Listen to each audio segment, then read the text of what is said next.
After making my previous video, I remembered that I have a fat stack of unsorted Hyborian Gates cards, which is where this video comes from. Hello kids, welcome back to the channel.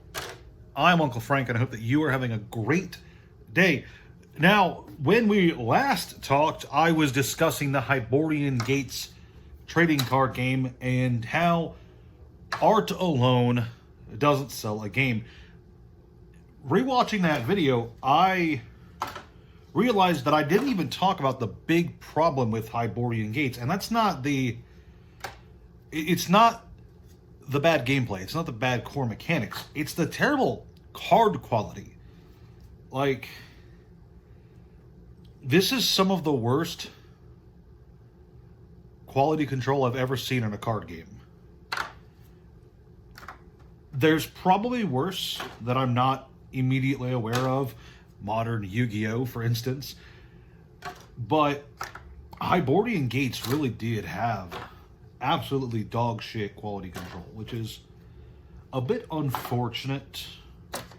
What's really sad is that now, decades later, anybody around who is still interested in collecting these cards is going to have a hard time grading them well with pretty much any grading company. I mean, these cards are off-centered, they're badly cut, they came out of the packs basically damaged, which is just unfortunate for cards featuring such beautiful pieces of art. Now, I don't have much of an addendum to yesterday's video beyond that. I just wanted to sit here and chat with you guys while I did some light sorting at the end of my day. And I figured that I might as well rant about what I am sorting. Now, Hyborian Gates came out in 1995, I think. 1994 or 1995. It was very early on in the TCG rush. I don't know if it was the earliest card game after Magic the Gathering, but it was definitely one of the earliest ones. And it had left the scene pretty fast. I mean, like I had said in the last video, it only had one official set, and that was it. The starter decks, if you could call them that, they were basically just random cards from the basic set shoved into a deck box. The real tragedy here is I can't even share the art for a lot of these cards on YouTube because there are some interesting parts on display in a few of these. Where was I? Oh yeah, so there was no ancillary products, there was just the starter decks and the basic box and the packs that came inside the box. Wow, this one's fucked. Which means that it did not leave much of an imprint on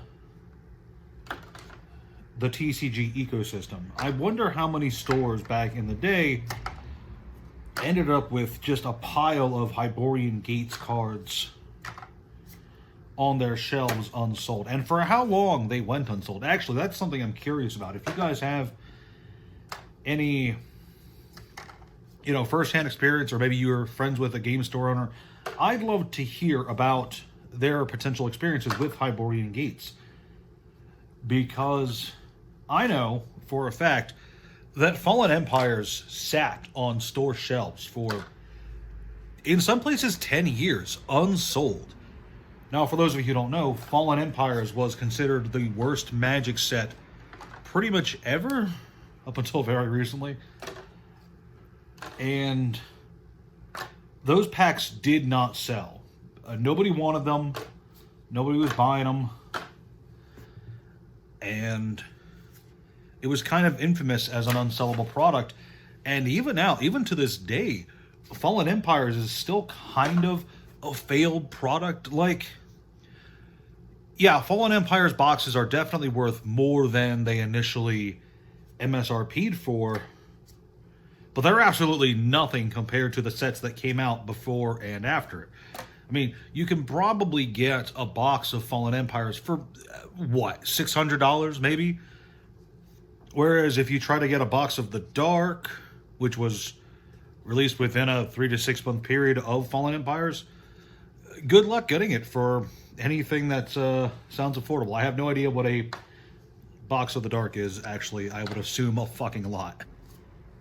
But that just goes to show that, given the right circumstances, even a product that's considered a failure can appreciate well. Fallen Empires was, by all accounts, a bad set, but even that is worth more today than it was when it originally was released. The same is not true for Hyborian Gates, and there's a number of reasons. For one, it's super obscure. For two, it's not desirable for anything other than the art. And for three, there was a lot of it, from what I understand. There was enough of it that I was really tempted to buy a few cases for a very small amount a while ago, but I was like, I'll never get rid of all of it. Now, do I think that Hyborian Gates can ever pull around to be something that's considered a valuable card game? I never say never. You know, never say never, but it's got a lot stacked against it. I do think that there is a collectible market to this card game. Like, it does have some beautiful cards, and I do think that some of the rarer cards do have a value to them. But I doubt very much that in my lifetime, Hyborian Gates will see boxes even approaching its original MSRP. Because you can buy a box for... oh, I have no idea. I decided to get up and check. You can get boxes for under $15 to $20, which is just great.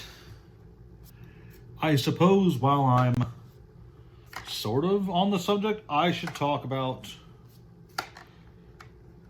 something I feel kind of strongly for, in fact. It's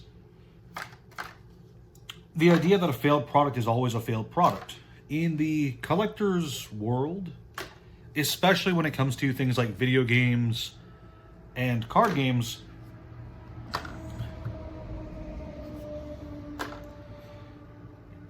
in the collector's world, especially when it comes to video games and card games, the stigma of failed product and bad investment is really hard to beat. And it can take a very long time before a product that was seen as a failure on release can have its second wind, so to speak. Now, I'm not saying that it's impossible. It's just that it takes a long time because the memory of failure kind of sticks around for a long time. Oh, that's some nice art. I can show that one. It's just a nice gem. That could be a Moxen, in my opinion. So, if a set is... Let's pick on Magic for a second. If a Magic set comes out and does good, like it's a memorable set, people enjoyed it, there's a decent chance that it will pretty much always be remembered as a good set, even if stuff comes out later that kind of invalidates what was good about it. Like, you know, maybe it's power crept in the next set, or maybe all of its good cards are reprinted in the next Masters set. You know, that tends to not take away from the memory of that given Magic set being good. Conversely, if a Magic set comes out and is bad, what happens later tends to not affect that initial impression people got of the set. And it can be a long time before anybody really turns around. Like, let's go back to Fallen Empires. Fallen Empires came out. It was overprinted. It wasn't very strong. The art gimmick turned some people off. And it was overall a complete failure of a set. And here we are 30 years later, and it's still kind of seen as a failure of a set, even though it's done a lot of interesting things for the game. And it does have some really neat standout cards. It's still a failure, and all the cards in the set are still very cheap to this day, in a large part because of that stigma. And I feel like Hyborian Gates will forever suffer that same fate. Now, you know, there's always the chance that some big name YouTube star can come out, shill the hell out of this game, open a bunch of boxes on live stream, and get a bunch of people interested in it. Once again, you know, showing off the cool art of the 80s and 90s, you know. But outside of, like, fringe cases like that, it's really hard for something that just didn't do good to have its turnabout. And I think that's a shame, because there are constantly, and I do mean constantly, new people entering the collectibles market. There's pretty much always going to be more people joining any given card game or any given hobby. You know, most of the people who are just entering a given hobby, they're not going to have experience with everything. You know, they're not going to know about every random TCG from the last 30 years if they're only just getting into Magic or Pokemon, which I think gives us, and I mean us in general, the entire collectibles community as a whole, a very interesting opportunity that is always growing. Earlier I had said that it's very hard for a failed product to have its turnabout. It doesn't have to be that way. And here's why. As I said, there are new people pretty much always entering the collectibles market, and they haven't seen or experienced most of the stuff that's transpired over the last 30 years, which leads to a unique opportunity in that a lot of card games from the past, a lot of video games from the past that people have just kind of overlooked, they can get their second wind here and now in the modern day if enough people have an interest in them. There's plenty of failed card games from the past that are good card games at their core, that are relatively rare, especially in comparison to a lot of the stuff being printed now, and they have a lot of things about them that I personally believe make them enjoyable collectible experiences. I'm not advocating for Hyborian Gates, by the way. This is not an example of those card games. But what I'm trying to get at is, if you are just getting started on your collector's journey and you're not dead set on what you want to collect yet, maybe consider taking a peek back in the past and eyeballing some of the games that have come before. Because I almost guarantee that if you look hard enough, you're going to find something printed by some company you've never heard of that you'll be interested in picking up. There's a lot of gold to be found in these mountains of trash. And you only have so many opportunities in life to sift for that gold. And I think taking some time to look for something that you might enjoy in a pile of card games that probably suck might be worth it in the long haul, especially if you're just interested in having cool cards for your personal collection. Take me, for example. I just really love cool fantasy art, like this Goblin card. I just think that looks nice. I just like cool fantasy art. So for me, picking up Hyborian Gates was a no-brainer. Gave it a try. The core gameplay was kind of bad, but the art's still good, and there's a lot of cards, so it's pretty collectible. You might end up feeling the same way about the Mega Man TCG, or the Harry Potter TCG, or I think there's been 2 Game of Thrones card games. I'm probably wrong about that.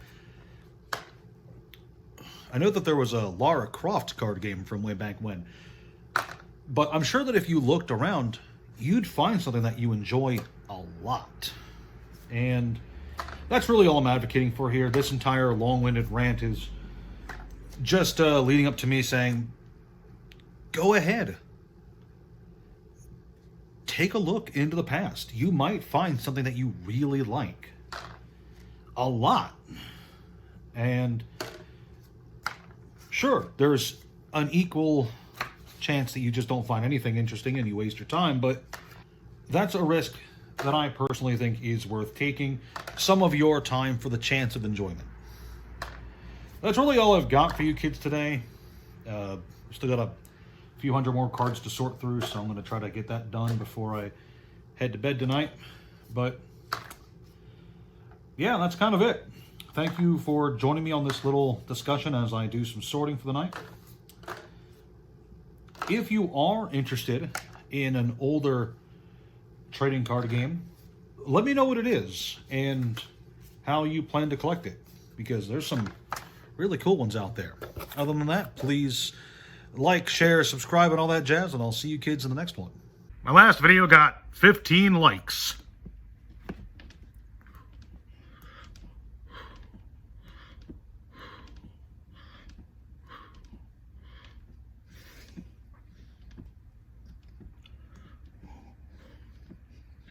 That's 15.